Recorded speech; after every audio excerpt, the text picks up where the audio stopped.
कि घर की वो 4 मर्यादा कौन सी है जिस मर्यादा में नारी रहे तो उस घर में संपदा नहीं घटती, उस घर की संपदा को समाप्त नहीं किया जा सकता है। 4 मर्यादा माता लक्ष्मी, मां सरस्वती के सामने माता पार्वती जी से पूछ रही है। वो मर्यादा है कौन सी जिस मर्यादा के बल पर एक जो घर बसता है, घर जो बसाया जाता है, उस घर में सुख, सौभाग्य, संपदा, सत्ता, वैभव, प्रतिष्ठा, यश, कीर्ति, आरोग्यता, ये सब वहां रहे।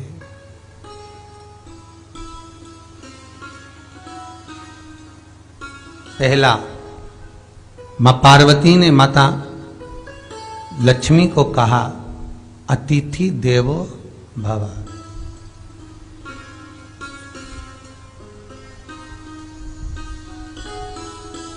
हमारे दरवाजे पर जब कोई अतिथि आए, हमारे दरवाजे पर कोई मेहमान आए, तो हम उसका आदर करें।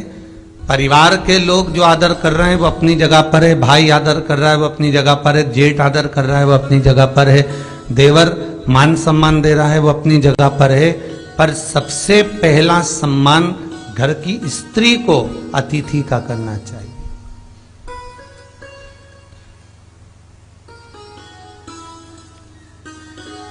सास के मेहमान आ गए, पहचान वाले, बहुवन मालूम पड़े अपने कमरे में बैठी हुई है। मेहमानों ने आकर पूछ लिया, क्यों बहू नहीं दिख रही? बस आ रही होगी। सास गई, रसोई घर में से पानी लाकर पिला दिया। फिर मेहमानों ने पूछा, बहू नहीं दिख रही? बस आती होगी। 2 बार सास ने गिलास भी गिरा दिया कि एक आध तो आ जाओ रही ऊपर से, पर नहीं आई। जब सास ने चाय रख दी और चाय रखकर सास फिर लेकर आई तो बहुओं के मन में आया, चलो सास ने चाय बना दी है, खुशबू ऊपर आ गई है, अब चलते हैं। और बहू फिर नीचे आई, जो मौसी आई थी, काकी आई थी, बुआ आई थी, चाची आई थी, उनको प्रणाम करा और अंदर जाकर चाय जो बनी थी उसको पिया।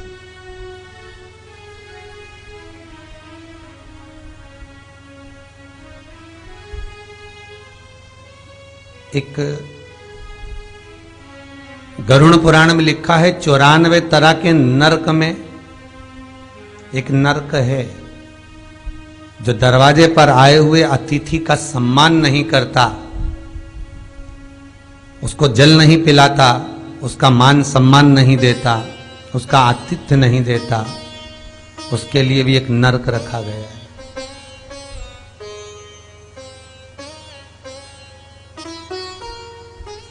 हजारों नरकों में एक नरक वो भी है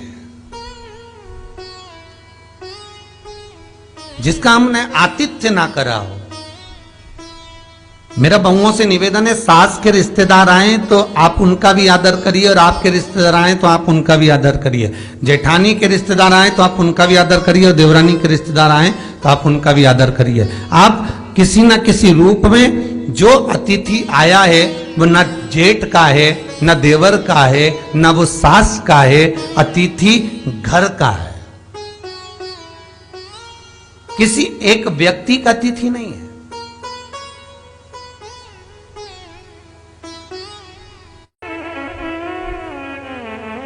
बड़ी बहू सोचे कि मैं घर की बड़ी, बड़े परिवार की, मेरे पास में बहुत धन दौलत, मैं काहे को गिनूं किसी मेहमान को। छोटी बहू सोचे मैं काहे को गिनूं, मंजिली सोचे मैं काहे को गिनूं, संजिली सोचे मैं काहे को गिनूं।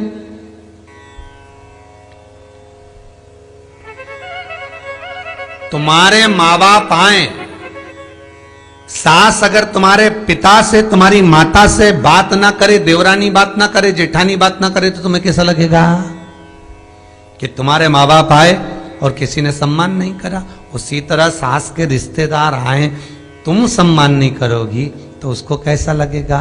फिर तुम्हारे घर के आए वो सम्मान न करे तो तुम्हें कैसा लगेगा? आतिथ्य घर में कोई भी आए वो सबके लिए। दूसरा क्रम बताया, घर के दरवाजे पर जो तुलसी का पौधा होता है, जीवन में सबसे पहले अगर दुख आता है, तकलीफ आती है, कष्ट आता है, बीमारी आती है, रोग आता है, कोई बड़ा घटना घटने वाली होती है, कोई बड़ा कष्ट आने वाला होता है, तो लक्ष्मी जी से माता पार्वती कह रही है, घर में जो तुलसी का पौधा होता है सबसे पहले घात उसी पर होती है। तुलसी का पौधा सूख जाता है, समाप्त हो जाता है, उसके डालियां मुरझा जाती हैं, नीचे लटक जाती है, मंजरी झुक जाती है, या तुलसी के कुंडे में जो मिट्टी है उसमें फफूंद पड़ जाती है।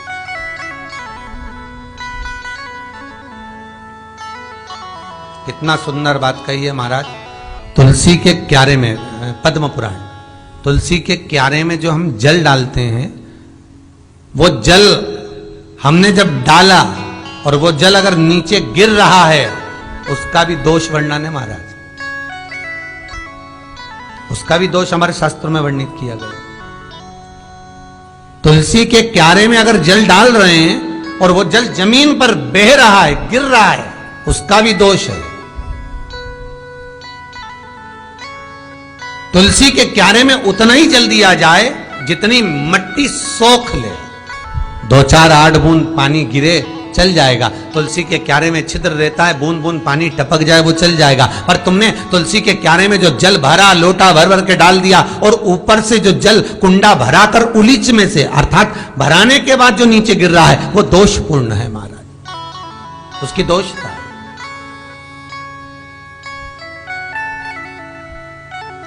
वो दोष देने वाला।